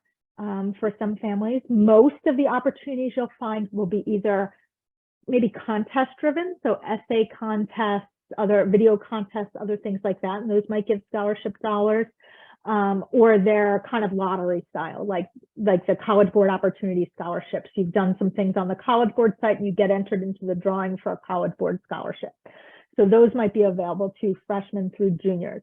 But for the most part, most of the other outside scholarships are really for students of senior age. Again, if you go onto my website, there's resources there for scholarships, and I do have some links there for students who are on the younger side and some outside resources about where you can start looking. There's also aid you find your own, like private loans, etc. So what do you need to do? You need to talk about it, figure out where everybody is, try to get everybody on the same page. Families, you can look at the College Board EFC calculator and also the Federal Student Aid Estimator to see what the federal government thinks you can contribute. Know that on the docket is something called I think the FAFSA Simplification Act. So there's new legislation on the docket that is supposed to go into effect next year, which will change the federal methodology for calculating need. Whether that will happen next year or not, I don't really know. I would say the key things that are in there are around whether other kids in college get taken into account when the government considers need, and whether for divorced families whose information goes on the FAFSA. I think those are the two biggest things I'm looking at in terms of the potential changes that are out there. And again, I don't know when those are going to kind of go into place, but know there are some things out there that might change between now and the time that you file for financial aid as seniors. Each school in the US has to have something called a net price calculator on their website. On the parent version of SCORE, because parents, you can all have a SCORE account as well, you'll see what information, what you might pay at different types of schools. That's very helpful as trying to figure out what are we actually talking about for my family in terms of what this might cost. Really, the best thing you can do is learn a lot about the process and what's considered in the process. What types of information are reported, what sources of information aren't reported. Now's the time to think about those things and make financial moves if that's something you need to do. All right, so I'm pretty much wrapped up. As we exit tonight, you are going to find that there is a survey. I'm gonna see what other kind of questions are hanging out in here. So if there's something I didn't answer, feel free to ask them. As we mentioned, this has been recorded. I will be posting it on my YouTube and also on my website on that presentation page. Tomorrow seems optimistic in light of the fact that I have SATs this weekend, so I'm going to promise you for Monday because I might get it done over the weekend. And that's where you'll be able to find the recording and also the presentation. So if you have any questions, feel free to ask them. Otherwise, have a fantastic evening.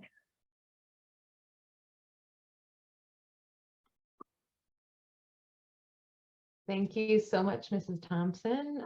So much information. I just want to reiterate that all of us in the counseling department are here with you through the next several years, and it will go by fast. But one of the reasons for having this early college planning night is to be able to get you used to talking about and engaging in this information early. So because it is something early and often is a good idea. So you'll see coming up in the next few months, we will be having more information coming out. Certainly your children will be invited to sessions with their counselor about course selection. So Mrs. Thompson talked a lot about that tonight, about planning for next year, thinking about what if anything they want to do over the summer, opportunities that are open to them. It's probably a little too early for me to talk in too much detail about summer offerings, but so many of our Hillsborough families, every year we've had more students engage in summer offerings, in online offerings. That's something that probably is a great thing that has come of the pandemic. And so I will just give you a coming attraction that we do have a few departments in our school district who are looking to try to develop some online offerings within our school. So we've always had the option for option 2 classes, and the past few years we've had financial literacy, public speaking, some of the math classes for invited students over the summer. So definitely keep a lookout in your email as we go through the winter and early spring months about opportunities for homegrown online classes as we as a district continue to struggle with our staffing shortages and budget cuts. The supervisors, the curriculum supervisors, and our assistant superintendent are certainly committed to trying to continue offering competitive options for our students that are right here in Hillsborough, in person, online. So we will update you as soon as things become available. But certainly we encourage you to stay connected with us, stay curious, let us know what questions you have. Mrs. Thompson's College and Career Counseling website is a wealth of information, and all of our school counselors also have a lot of information, so please feel free to reach out to them.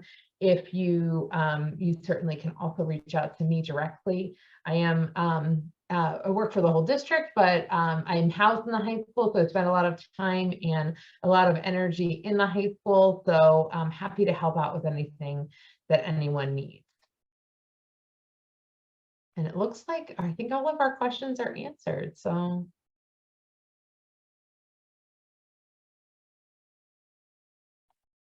some people have hopped off, some are still on. We'll give it maybe like I don't know, like a minute or two.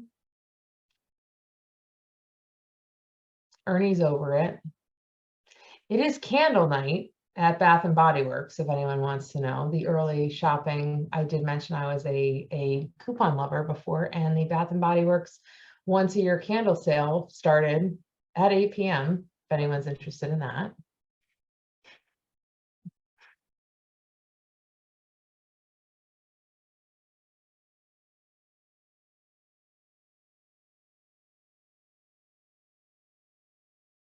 Ms. Medley, do you know what the requirements are around Algebra 2 if a student wanted to do it in the summer? I recall it being an invitation, but I don't really remember much more. It is invitation only. I would say that typically has been a 9-year higher in the course that they have.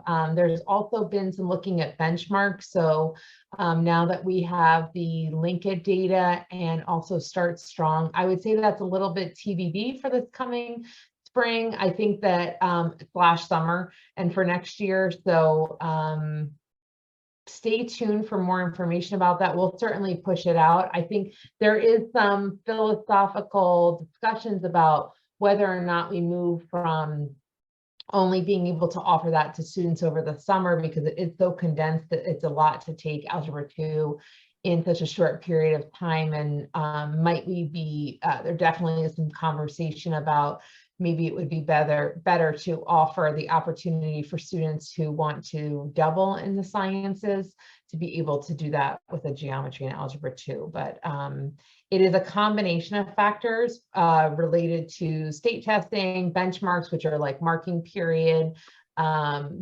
assessments, and grades in the course. And then I know somebody asked about how much the classes cost for the summer. I'd say the online option 2 courses a student might be taking, probably they vary a little bit depending on what class it is, probably are mostly in the range of $300 to $500. For students who are taking something in person, that is more expensive, whether they're taking a Hillsborough course or whether they're taking a class at a local private school that offers summer courses. Do you have a good idea about what it was last year? I don't. I would say, so our in-person courses for the semester classes that we offered in person, you know, in the $600 range for a semester class, which in the summer is about 3 hours a day for approximately 6 weeks, and goes as high as I think 1,200 for outside classes. I would say semester courses in the start at around $200. The lowest cost that I've seen is $199. The highest cost I've seen is $2,600. And that is really dependent on what the course is and whether a student is just trying to get credit for a course that they need for graduation, like a financial literacy, an art requirement, a career technical education requirement, or whether they're looking for advancement, excuse me, in the sciences, which tends to be over and above about $2,000. So what I would say about summer courses in general is, if you're even considering it, tell your counselor, get in touch with a counselor soon and often as we move through the summer semester, spring semester, so that you're prepared for summer and prepared.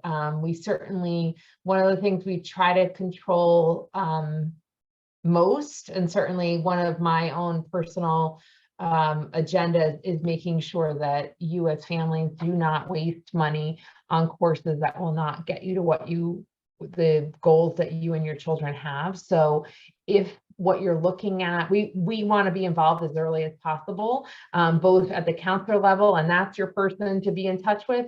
If they have questions or something's out of the ordinary, or if you have questions that go beyond what is typical, they know, all of our counselors know to get in touch with me, and both Mr. DeLolo, our principal at the high school, our curriculum supervisors, and I will try to advise you the best we can, so that you don't needlessly waste money, your children don't waste their time and energy on courses that won't actually be helpful. So we have a vested interest in making sure that if you decide to take a class outside of Hillsborough High School, that it will not only meet the minimum graduation requirements, but also work with your child's individual plan for graduation. And then I wanted to hop in. Someone asked the question I was going to comment on was, how courses over the summer affect learning. I think it's important to remember that students are taking them in a very compressed time schedule. I can give you the anecdotal feedback that for things like math, I highly recommend in-person courses, and science, I highly recommend in-person courses where a student is, for courses like those where a student is going to need to further take classes in that subject and build on that knowledge more. I find the students who take in-person courses are more successful. In general, I find that the majority of students who attempt to take pre-calculus over the summer regret that decision when they are in the next calculus course. Many of those students who try to take that course over the summer very much struggle in calculus the next year. So that's one I for most students, don't recommend. And then someone asked. I feel like in general, the summer classes is something, but when we think about math and even science, any full year class, you think about how much time a student spends in a class. So a 5-credit full year class is designed at minimum. Our students spend approximately 180 hours in a course, just less than that in a year. In order for us to approve a course to be in replacement of that, it needs to be at least 120 hours of instruction. But when we look at 120 hours of instruction over the time that we have in the summer, even though we all think about the summer being a great break and a great amount of time, it essentially in the planning process, and just something to consider, a full year class is a full-time job in the summer. So the commitment to time, not only with the actual direct instruction, but the time spent in homework, in getting any extra help that might be needed, and the direct instruction itself equates to a bare minimum of 120 hours, which essentially is between 4 and 6 hours a day, 5 days a week. So, most of our 14, 15, 16-year-olds are not used to having a full-time job except school, but chances are they have not engaged in they haven't engaged in one subject for that amount of time. And so there is no replacement. There's a reason why we have 10-month school. There's a reason why we only teach students for a particular amount of time each day in each subject. And this is outside the norm. So it's not something that's for everyone.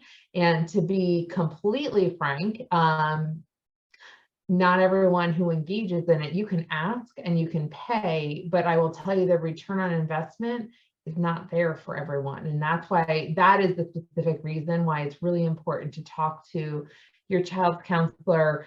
They can take a look at holistically what has gone on, like what do we think and you really have to, you're hedging your bets about success of that, because having an average or mediocre grade in a summer class just to be able to advance at the end of the day, based on everything that Mrs. Thompson said, colleges are taking a holistic view. And if just because you've engaged in the class doesn't mean you're getting into college, particularly the more competitive ones. And so you have to do well in the highest level coursework you can access. But if your child's not able to access, not able to do well in that course, jumping ahead and leapfrogging through these courses during the summer is not going to get you the result you want. And it's going to cost you it will cost you a lot of money and your children a lot of heartache and probably tension in your household, I would guess. I mean, I'm not so I'm not living with anyone doing pre-calculus or algebra 2 for 5 hours a night in the summer, thank goodness. But I would just, I can't stress enough that if you are even considering it, if it's something on your radar, please get in touch with us so that we can really take a look at your particular scenario and advise you the best we can based on what we know about the rigor of the coursework, what we know about students who have tried the same classes before, particularly those that are outside of our own school. We've had some students be successful with out of district programs. We've had other scenarios. I will tell you, like, again, completely transparently, chemistry, a lot of students wanted to take chemistry. And if it doesn't, our requirement is students have to take our final exam. And a lot of those outside courses don't match our curriculum closely enough.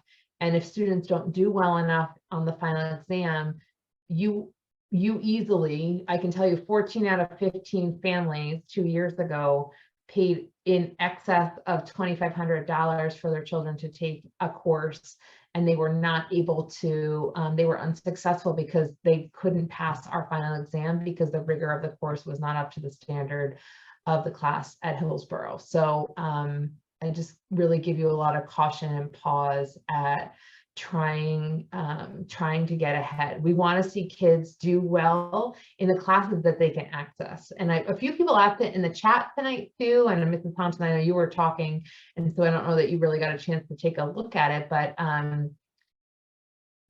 maybe you want to talk to like apples to apples comparison about like colleges evaluating students based on what they can take, not what everybody in the rest of the world can take. Yeah, so when schools are evaluating students, that kind of gets to some of the questions that are in the chat right now around like GPAs and 4.0s and things like that. So when a college is evaluating students, they're evaluating them from the context in which they live, the context of the school that they attend. So no, it doesn't hurt our students that we're on a 100-point scale rather than a 4.0 scale. It's just different. And some schools have 100-point scales, and some have 4-point scales, and some have 10-point scales. And some schools offer AP courses. Some schools offer a whole lot of dual enrollment and no AP. Some offer IB courses, which is another system. So everybody does different things. And so the first thing to know is that a college evaluates a student in the context of what's available to them at their school. They look at things like what's on our profile. So they know things like, we're very upfront, it is in bold, that our students can only take 7 periods in a day. And that's important for colleges to know, because they need to understand that our students need to make choices in terms of what they need to take, where there are other schools in the surrounding area where they have 8 periods a day, and that's a more common schedule. And so they have 32 classes over 4 years. So our students need to be more deliberate. So there are reasons that we convey that information very clearly in the admission process, and they cannot penalize a student for not doing something that isn't available to them. So they're looking at what we offer. They're not looking at like, well, this school doesn't offer AP Latin, but did this kid go out on their own? They're not counting against the student that they didn't take AP Latin. They're not expecting that a student go out on their own to be able to take AP Latin. And maybe an individual student does because they want to major in the classics, but that's not the expectation that a school has. So the expectation is students really going to work within the context of what's available to them. And some students make different choices for different reasons, sometimes to fit in courses within the arts. That's probably the most predominant reason that I see students that are taking things outside, or perhaps it has to do with where they started in a curriculum and where their goal is to finish. And I know a lot of our conversation was really kind of math oriented, and I can tell you from working with seniors on the tail end of the process that is definitely the subject that we have the most conversations about, and I see the most heartache about, to use your word, Miss Medley, from students. And it's a place where, because of the building block nature of that subject, where you do tend to see students where their earlier decisions kind of keep coming back to them a little bit, and can sometimes impact what they're able to do later on in high school. So a couple questions about that 4.0 scale and like, what do we do? So it truly is a 100-point scale on the transcript.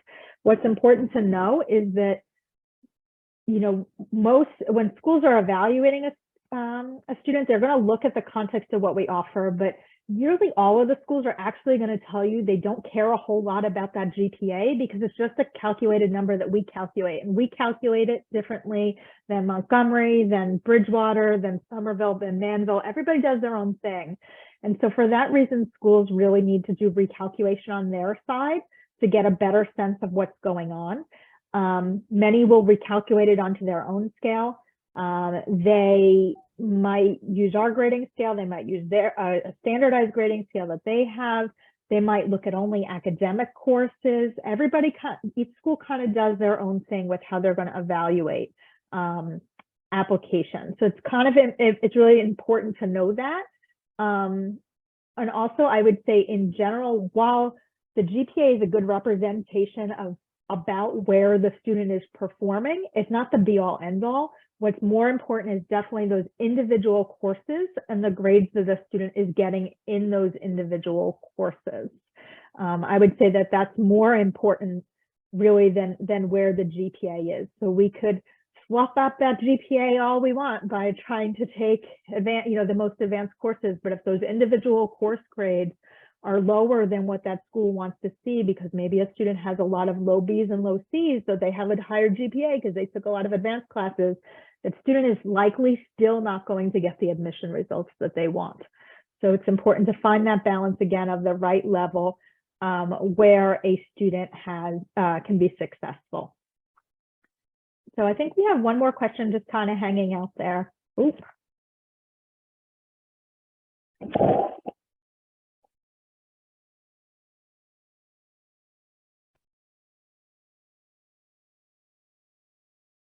Okay, so there we go. All right, I was gonna say, How did it, I was watching like, oh, your AirPods are dying. Yeah, Mrs. Thompson and I didn't choose to leave the AirPods in because I was in an all-day webinar before. So I went through that about 4 p.m. today, where they just are like, all of a sudden, I'm not working anymore. So our last question, are you both part of the counseling team for every child at HHS? The kids have different counselors.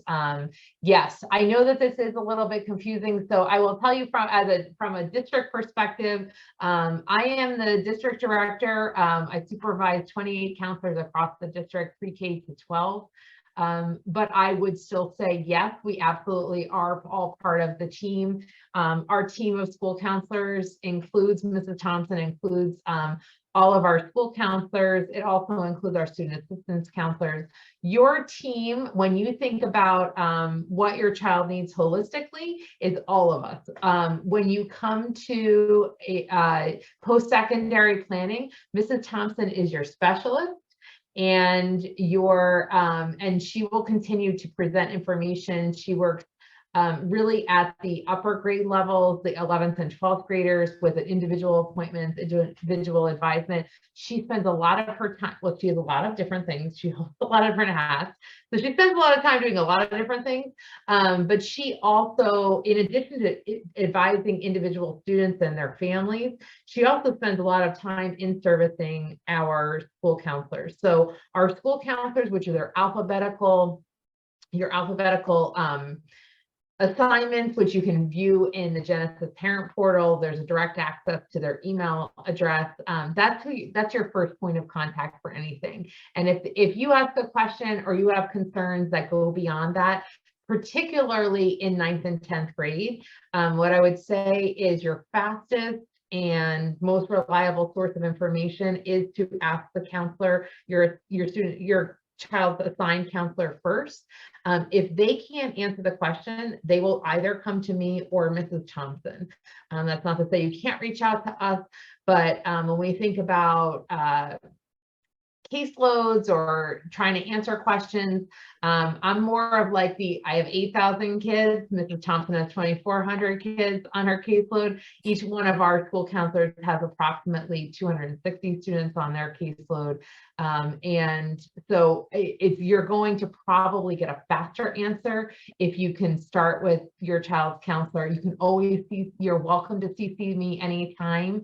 I feel like we will help. The two of us will help any of our counselors there. We do have Mr. Projan's out on a medical leave right now, so is Mrs. Costa. So we have coverage right now in our office, but I feel really confident in the Ms. Gallagher has been in for Mrs. Costa this year. She anticipates returning in January. Mr. Projan hopefully will also be back in either January or February, but if you aren't sure where to go, certainly reach out. You are welcome to reach out to me directly and we'll get you going with the right place. We also have two phenomenal support people in our department, Mrs. Mayo, who's been with us in the high school for a few years, transitioning from our health office into the downstairs school counseling office, and Mrs. McClory, who is my secretary, but also helps support all of the efforts of our school counselors in our upstairs office. So we do take a team approach. I take that very seriously. I love that my office is in the high school, so I would say I probably spend more time than not in the high school, but certainly start with your assigned school counselor that you can find right in Genesis. Can you hear me? Yes or no? Okay. Yeah, we can hear you. And the one thing I just wanted to add to that is that one of the reasons that I really like to see students and families go to the school counselor first, in addition to that kind of caseload logistical thing, is that it's super important that that is where students and families are building the relationship most. Because that person, that school counselor is the student's kind of like person to lean on, their advocate. They play so many roles in a student's high school experience, and for some students a larger role than others. I mean, not everybody has the same needs, and not everybody has the same experiences that they might need to work with their school counselor for, but that's your person. So it's important that students and families are starting that relationship early, and you don't know where to go. Like that's a great person to start, because sometimes that counselor really has some important input for you, things that you need to know about that you didn't even know were an issue. Something like, my family is planning to go away for 3 weeks around the holidays. That's important information for that school counselor to know, because that person is also a part of the attendance team. So it's important for them to have that feedback. That I'm thinking about taking this class over the summer. Again, important person to keep in that loop is that school counselor. And that school counselor is going to be the one that is ultimately writing a counselor letter of recommendation for the student. So the more, a student or family has taken the opportunity to work with that person and not tried to intentionally work around them, the more they have done to build that relationship where the counselor does truly know the student as they're writing about them in that letter of recommendation senior year. All right. I think we are pretty much wrapped up. All right. Thank you so much, folks. Have a wonderful night. Thank you. And remember, everything will be recorded and available on the website by early next week. So feel free to watch us again. Thank you, Mrs. Thompson. All right. Bye-bye. And Mrs. Koval for being our Q&A person. Hey, you're welcome. Have a great night, everybody.